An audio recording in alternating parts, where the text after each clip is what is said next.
আপনি যদি বলেন একক আন্দোলন একটা ভুল, যেখানে আমি তখন টিভিতে দেখেছি সেখানে আন্দোলনের মধ্যে আমরা তো আন্দোলন করতে চাইছি 70 বছর ধরে। 70 বছর ধরে আন্দোলন করতে করতে আমাদের কত নেতা কর্মীরা আহত হয়েছে, নিহত হয়েছে, গুম হয়েছে, সেটা তো আপনাকে বুঝতে হবে। আমরা তো একটা মাঠ তৈরি করে রেখেছি, তারপর সব এমন একটা স্ফুলঙ্গি তুলে গেছে, সেখানে এখন সাধারণ জনগণ নেমে এসেছে।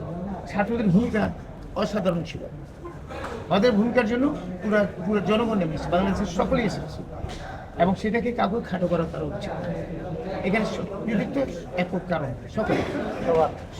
সকল জনমানুষের কৃতিত্ব। আমরা সেই স্পিরিটে যদি কথা বলি আর তাহলে এখানে এই সমস্ত আপনি বিভেদ থাকে। আমরা কেন আমি একা কৃতিত্ব, বাচ্চাদের কৃতিত্ব আছে, ওরা তো ছোট মানুষ, ওদের কৃতিত্ব বাড়াই দিব, কিন্তু কাউকে বাদ এখানে আমাদের সকলের কৃতিত্ব আছে। কথা অনুযায়ী আমি আসলে ডিটেল জানি না, কিন্তু আপনার কথা অনুযায়ী তো বুঝে যাচ্ছে ওই সমস্যাটা হচ্ছে। এখন এটাকে সরকার যারা দায়িত্ব প্রাপ্ত ব্যক্তি আছে ওদেরকে এটাকে এবং দেখুন না সঠিকভাবে নির্ধারণ করতে হবে তারা তারা আহত নির্দিষ্ট করতে হবে, তাদের জন্য নিতে পারেন দায়িত্ব বর্তমান সরকার, এবং সরকারের সেটা করা উচিত।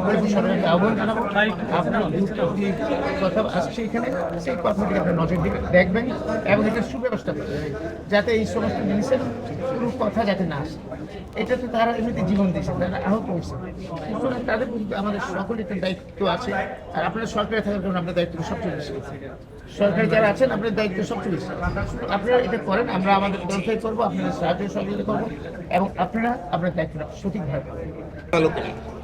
কিছু আক্ষেপ জানাইছি, আপনি নিষ্কৃষণ বলেছেন, আর কেউ তার আপনি শুনেছেন, আমি বলতে চাচ্ছি না, রিপিট করা উচিত না। প্লিজ আপনার কাছে কি আক্ষেপটা জানিয়েছে আপনি যদি একটু আগে বলেন। সেটা আপনার কাছে আপনি শুনছেন, আমার কাছে শুনেন না।